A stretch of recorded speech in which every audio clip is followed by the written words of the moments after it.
মাছ মারা যাচ্ছে 24 ঘন্টায় রেজাল্ট, ফমসেলা 24 ঘন্টায় রেজাল্ট, শ্যাবর সাদলা এটাও 24 ঘন্টায় রেজাল্ট দিচ্ছে। এজন্য আমরা রাসায়নিকের ভিতরে যাব না, অন্য কোনো দিকে আমরা যাব না। প্রাকৃতিক যেখানে উপাদান আছে, জৈব উপাদান যেখানে আছে, রাসায়নিক আমাদের প্রয়োজন হয় না। রাসায়নিকটা তাৎক্ষণিক কিছু উপকার দেয়, তার পরবর্তীতে অত্যন্ত ক্ষতি করে। তাপমাত্রা যদি বেশি পড়ে ওই রাসায়নিকটা এমনভাবে শক্তি ধারণ করে ওই পুকুরের বা ওই ঘেরের পরিবেশটা একেবারে নষ্ট করে দেয় এবং ওখানে প্ল্যাঙ্কটনটা এমনভাবে বাড়িয়ে দেয়, দেওয়ার পরে দ্রুত ব্যাকটেরিয়া, অ্যাসিডি, হাইড্রোজেন সালফাইড, নাইট্রেট তৈরি হয়ে যায় এবং মাছগুলো দ্রুত মারা যায়। তো মাছ চাষি বন্ধুদেরকে আমি বলবো, মাছ ও চিংড়ির রোগ উৎপত্তির কারণ আজকে আমি বলবো। চিংড়ি মাছ এবং সাদা মাছ এদের যে রোগগুলো হয়, ওই রোগের উৎপত্তির কারণটা কি, সেই উৎপত্তির কারণ সম্পর্কে আজকে আপনাদেরকে আমি কিছু ধারণা দেব। 1 নম্বরের কারণ হলো জলাশয়ের পানির পিএইচ খুব কম বা বেশি হয়ে যাওয়া। যে জলটা আছে, যে পানিটা আছে, এই পানির পিএইচ মান বেশি এবং কম হয়ে যাওয়া। যদি পিএইচ মান বেশি হয়ে যায় সেখানে আমার কি করণীয়? সেখানে আমার দ্রুত আমার কিছু মিষ্টি পানি আমার ওখানে ঢুকাই দিতে হবে, দিয়ে স্বাভাবিক মাত্রায় আমার নিয়ে আসতে হবে।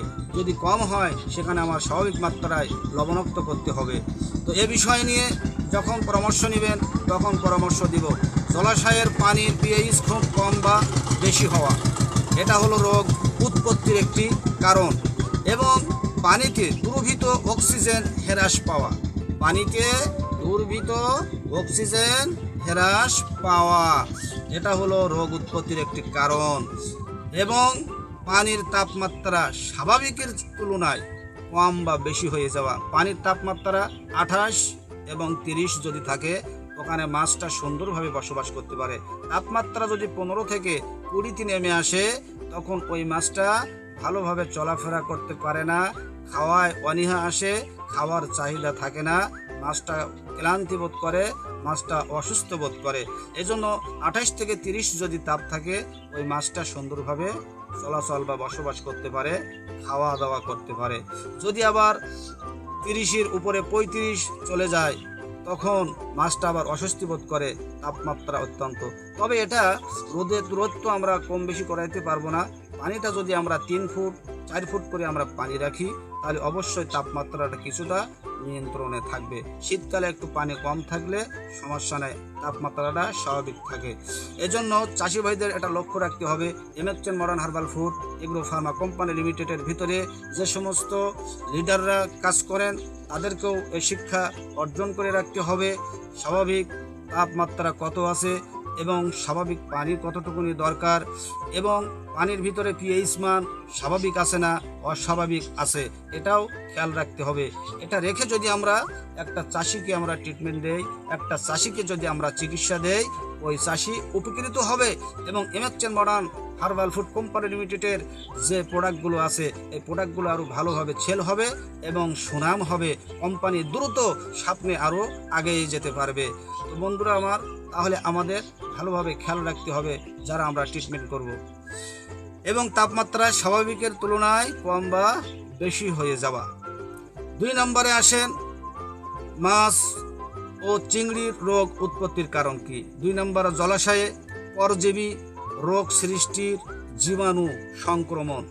জলাশয়ে যদি পরজীবীগুলো থাকে এগুলো পচে পানি দূষিত করে, ব্যাকটেরিয়া করে দিয়ে দেয়, অ্যামোনিয়া তৈরি করে দেয়, হাইড্রোজেন সালফাইড করে, নাইট্রেট করে। এগুলো পরিষ্কার পরিচ্ছন্ন রাখতে হবে। যেমন যে ঘেরের মধ্যে ফমসেলাগুলো থাকে এই ফমসেলাগুলোই কিন্তু ওই পানির খাদ্য খেয়ে ফেলে। পানিতে যে জুপ্লাঙ্কটন আছে এই জুপ্লাঙ্কটন কিন্তু অনেক ধরনের নাম আছে, কোপেপেড হতে পারে, আয়োডাম হতে পারে, ডেসমিট হতে পারে, এভাবে করে বিভিন্ন ধরনের জুপ্লাঙ্কটন আছে। জুপ্লাঙ্কটনগুলো খুব সুস্বাদু খাবার। মাছ সবচেয়ে পানির মধ্যে খাবার পছন্দ করে, তার প্রিয় খাবার সেটা হলো জুপ্লাঙ্কটন। তো এই জুপ্লাঙ্কটনটা থাকে না ফমসেলার ঘেরে। ওই ফমসেলা শরীর দিয়ে তার পানির জুপ্লাঙ্কটন এই খাদ্যগুলো মেরে ফেলে এবং খেয়ে ফেলে, অর্থাৎ পানিটা হয়ে যায় স্বচ্ছ পরিষ্কার ক্লিন, তলা দেখা যায়। আর গোড়া দিয়ে খায় ফাইটোপ্ল্যাঙ্কটন, মাটির ফাইটোপ্ল্যাঙ্কটন। চিংড়ি মাছটা রাতের বেলায় মাটির খাবার খায় এবং দিনের বেলা পানির খাবার খায়। তো এই ফোমসেলা মারার জন্য আমাদের MHN modern herbal food company limited এমন একটা মেডিসিন নিয়ে আসছে। এই মেডিসিনটা যদি ব্যবহার করা হয় তাহলে দ্রুত আপনার ফোমসেলা মরে যায়। 15 থেকে 20 দিনের মধ্যে ফোমসেলা মরে যাবে। আস্তে আস্তে লাল হবে, কালো হবে, পচে মাটিতে নামবে, মাটিতে উর্বর শক্তি হবে। আমার আরও ভিডিওগুলো আছে, আপনারা দেখবেন। সেখানে ফোমসেলা যাদেরকে মরেছে সাক্ষাৎকার নিয়েছি, আমি সাক্ষাৎকার নিয়েছি এই 2024 সালে এমেকচেন মডার্ন হার্বাল ফুড কোম্পানি লিমিটেডের ভিতরেই আমি সাক্ষাৎকার নিয়েছি সর্বপ্রথমে। আর কোথাও আমি সাক্ষাৎকার আমি দেখি নাই। এবং আমার লিডাররাও বলছে এই সর্বপ্রথম কেউ না কেউ একজন 12 লাখ যে সদস্য আছে এর ভিতরে একজন সাক্ষাৎকার নিয়েছে সরজমিনে যেয়ে, এবং সেই চাষির কাছ থেকে আমি নিয়েছি। দোয়া করবেন কোম্পানির সামনে এগিয়ে দেওয়ার জন্য, কোম্পানির সুনামের জন্য, এটা যেন আমি আরও ভালোভাবে সুন্দরভাবে আমি করতে পারি। তো আমি বলছিলাম মাছ ও চিংড়ির রোগ উৎপত্তির কারণ। তাহলে জলাশয়ে পরজীবী রোগ সৃষ্টি করে, পরজীবীগুলো পরিষ্কার করতে হবে।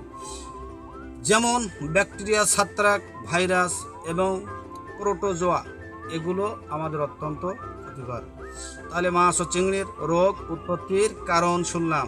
3 নম্বরে পানির তলায় পচা জৈব পদার্থ বিষাক্ত গ্যাস সৃষ্টি করে, যেমন অ্যামোনিয়া, হাইড্রোজেন সালফাইড, নাইট্রেট।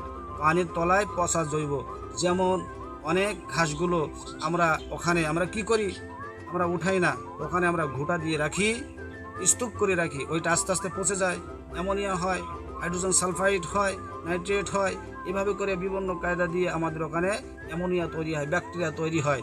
তখন পানির পরিবেশ নষ্ট হয়, পানির এবং মাটির পিএইচ মান নষ্ট হয়, এবং ওখানে আমাদের জুপ্ল্যাঙ্কটন, ফাইটোপ্ল্যাঙ্কটন এগুলো অতিমাত্রা বেড়ে যায়, যাওয়ার কারণে আমার ব্যাকটেরিয়া চলে আসে, দ্রুত দূষিত হয়, মাছটা আমাদের মারা যায়। তাহলে 3 নম্বরে আমরা শুনলাম মাছ ও চিংড়ির রোগ উৎপত্তির কারণ। এবং 4 নম্বরে প্রয়োজনের অতিরিক্ত সার ও খাদ্য প্রয়োগ করা। একটা ঘেরে রাসায়নিক সার এখন যা মানুষ ব্যবহার করে, কতটুকুনি ব্যবহার করতে হবে, কৃষি তত্ত্ববিদ কি বলে এবং বৈজ্ঞানিকরা কি বলে, যারা চাষের উপরে নিয়ে গবেষণা করে তারা কি বলেছে, ওনারা কি বলেছে, আমরা মাথায় করে নিয়ে বস্তা বস্তা আমরা ঝেড়ে দেই। এখানে প্রয়োজনের অতিরিক্ত সার ও খাদ্য প্রয়োগ করা, এটা আমাদের পানি এবং মাটির পিএইচ মান নষ্ট করে দেয় এবং বাড়িয়ে দেয়, কমিয়ে দেয়। বিভিন্ন কায়দা দিয়ে আমাদের ভিতরে ammonia, bacteria, hydrogen sulphide, nitrate তৈরি হয়, আমাদের পানি মাটি দূষিত হয়, মাছটা দ্রুত রোগে আক্রান্ত হয়। তাহলে আমরা প্রয়োজনের অতিরিক্ত সার ওখানে আমরা ব্যবহার করব না। তো আসুন, যারা আগে রাসায়নিক সার ব্যবহার করেছেন, রাসায়নিক সার ব্যবহার করার পরে যারা বিপদগ্রস্ত হয়েছেন, কোনো চিন্তা নাই, কোনো টেনশন নাই। আপনাদের সুন্দর একটা পরিবেশের পানি মাটি উপহার দেওয়ার জন্য MHN modern herbal agro pharma food company limited, আমাদের চেয়ারম্যান ডাক্তার আলমগীর মতির পক্ষ থেকে কিছু প্রাইস ঔষধ আছে, এগুলো যদি ব্যবহার করেন 24 ঘন্টার ভিতরে রেজাল্ট পাবেন। 5 নম্বরে প্রয়োজনের পুষ্টির অভাব। আবার যদি ওই মাটিতে পানিতে প্রয়োজনীয় যদি পুষ্টি ঠিকভাবে না থাকে, তাহলে কিন্তু আবার ওখানে ব্যাকটেরিয়া, অ্যামোনিয়া তৈরি হয় এবং পানি মাটি দূষিত হয়। আর এখানে পুষ্টির কম হলেও অসুবিধে, পুষ্টি বেশি হলেও অসুবিধে, পিএইচ মান কম হলেও অসুবিধা, বেশি হলেও অসুবিধা। তাহলে সব কিছু অ্যাকুরেট থাকা লাগবে। তাপমাত্রা কম হলেও অসুবিধা, বেশি হলেও অসুবিধা, এবং স্বাভাবিক সব কিছু থাকা লাগবে। এজন্য চাষি ভাইদেরকে বলবো, আপনি পাগল হয়ে পাগলের মতো ছোটাছুটি করে লাখ লাখ টাকা আপনি নষ্ট করবেন না। এমেকচেন মডার্ন হার্বাল ফুড কোম্পানি লিমিটেডের সদস্যদের কাছে পরামর্শ নেন এবং এখানে প্রোডাক্টগুলো নিয়ে আপনি চাষ করেন, অবশ্যই আপনি লভ্যাংশকে নিশ্চিত করতে পারবেন ইনশাল্লাহ।